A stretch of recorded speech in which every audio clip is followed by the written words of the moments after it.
नमस्कार। कल मैंने कहा कि जो किसान है वो हिंदुस्तान की नींव है, फाउंडेशन है। राहुल गांधी लगातार झूठ बोल रहे हैं। नरेंद्र मोदी जी ने हमारी फूड सिक्योरिटी, हमारे किसानों को धोखा दिया है।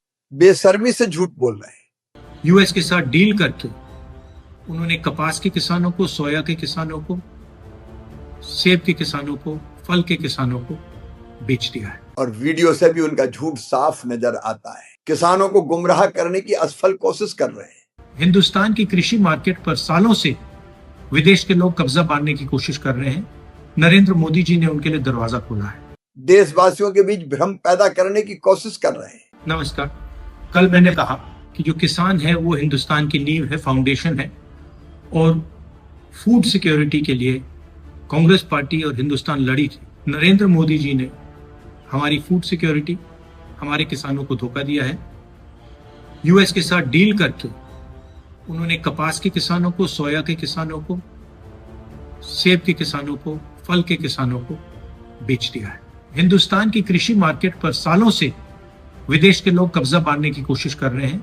नरेंद्र मोदी जी ने उनके लिए दरवाजा खोला है। ये सच्चाई है, वो भी जानते हैं, मैं भी जानता हूं। क्यों खोला है? क्योंकि उन पे गले पर चोट लगा रखा है।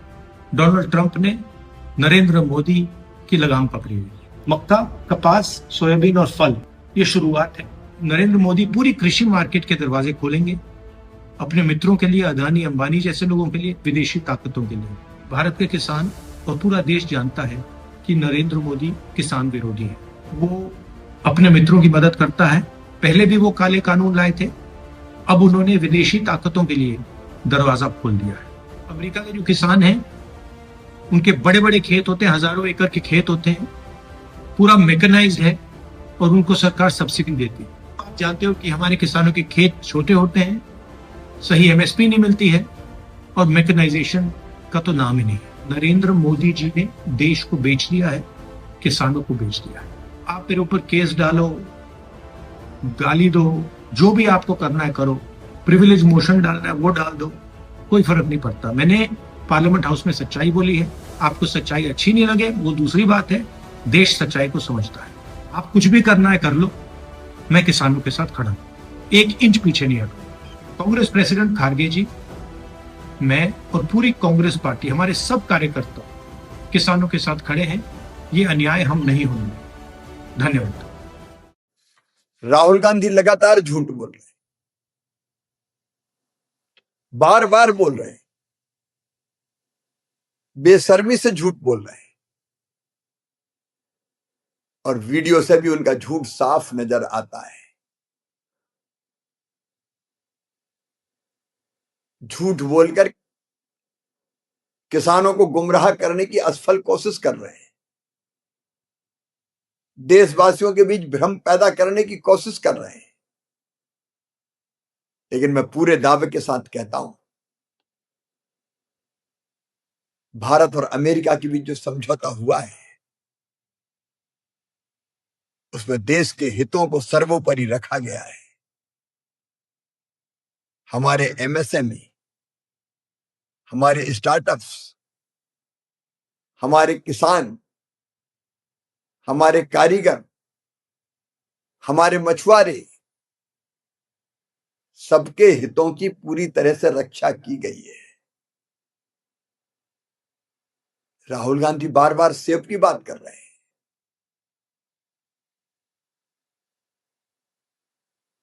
5,50,000 मीट्रिक टन सेब हम आयात करते हैं। उसमें से सीमित, बहुत छोटा कोटा, और वो भी किन शर्तों पर? न्यूनतम आयात मूल्य 80 रुपया किलो और उस पर 25 रुपया प्रति किलो शुल्क।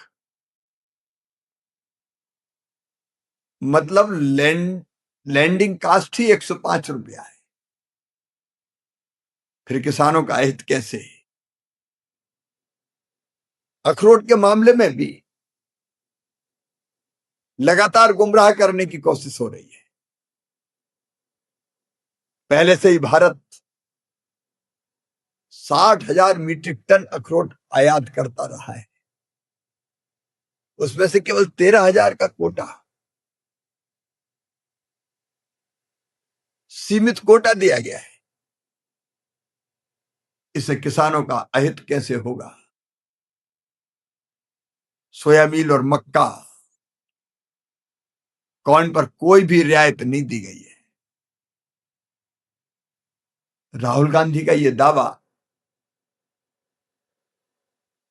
कि कांग्रेस की सरकार के समय आयात के दरवाजे बंद कर दिए गए थे, पूरी तरह से झूठ है। कांग्रेस शासन के दौरान भी 20 अरब डॉलर के कृषि उत्पादों का आयात होता था।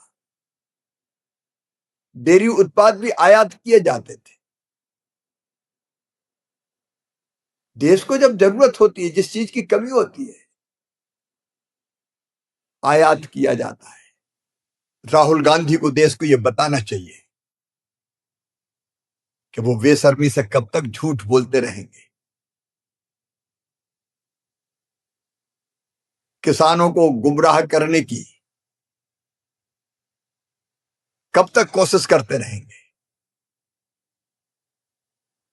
किसानों के साथ उनका ये व्यवहार बहुत दुखद है और उनकी झूठ की राजनीति का पर्दाफाश हो गया है।